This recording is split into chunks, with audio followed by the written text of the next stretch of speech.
Shalom Akim, sorry for the long and anticipated wait, but this is another episode of Yawasop's Library, Mysteries of the Mexican Pyramids by Peter Tompkins, a book that doesn't sound like it has heavy information in it, but oh does it. Okay, now, this is chapter 24, Origins of the Maya. I can read this book for days with information, but we're just going to skim through some parts. Now, the books of Chalam Balam relate that the first inhabitants of Yucatan were the Chines, people of the serpent, said to have come from the east in AD 219. The damn devil, he lies. He did that whole calculation himself when he was trying to decipher the Mayan calendar, so you know this is off. In boats across the water with their leader Zamna, also known as Itzamna, serpent of the east, a healer who could cure by laying on of hands, and like the therapeutes, revive the dead.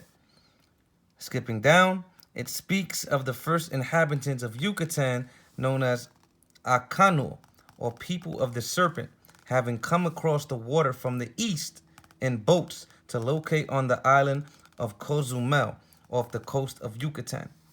Once again, going down, the Popol Vuh is a vaguer but more poetic. Then they came, they pulled up stakes there and left the east. Each of them tribes kept getting up to see the star, which was herald of the sun, Venus. This sign of the dawn they carried in their hearts when they came from the east, and with the same boat they left there from the great distance, according to what their songs now say. So, once again, you read 2nd Ezra 13, starting at 40. It says that what?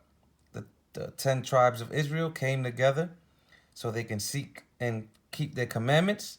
And then they went to a land where no man has dwelt. These people are saying the same thing. Now, jumping down. The unedited documents relating to the discovery and conquest of New Spain picked up the same legend. The most ancient people who came to this land were those who populated Chichen Itza and were the first after the flood. So what they're saying is they were the first people after the great flood that flooded the earth that inhabited America. Of course, we know these people to be Israelites.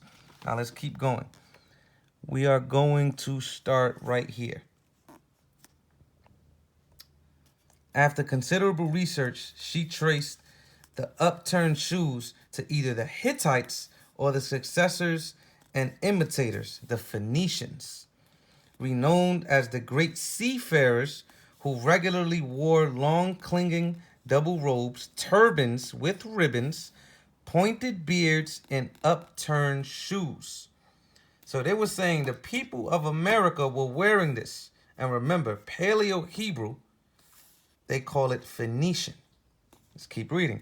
So impressive is the evidence accumulated by scholars to the effect that the Phoenicians reached the shores of both North and South America.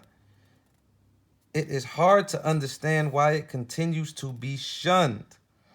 Support for Phoenician landfall on the east coast of Mexico in the form of enormous stone heads with marked Negroid features and what looked like baby caps or football helmets dug up from the subsoil of La Venta, dated to about 500 BC by experts. Jumping down. Further evidence of the presence of men with Negroid features accompanying bearded Semites also turned up farther west of Oaxaca. That's what that says. Oaxaca. Hope you guys are walking with me. One second. Where do I want to go? We can show this picture right here.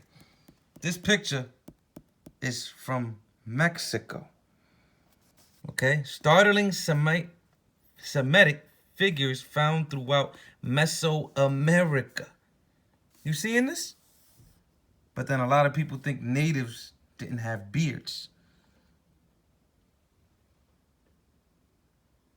Bullshit. Anyway, we're going to jump to one more. At Tula, the Toltec capital, remember Issachar, this is in Mexico. Issachar had a son named Tola. Shoveling rubbish from the remains of a house, Desiree Carne found many curious, such as huge baked bricks, filters curved with water pipes, and what appeared to be small Phoenician seals, Paleo-Hebrew seals, and a vase with bearded, robed, mustoid, Tolic, or Toluk, whatever, holding a bolt of lightning. Once again, further evidence proving that the tribes of Israel were in America. Shalom.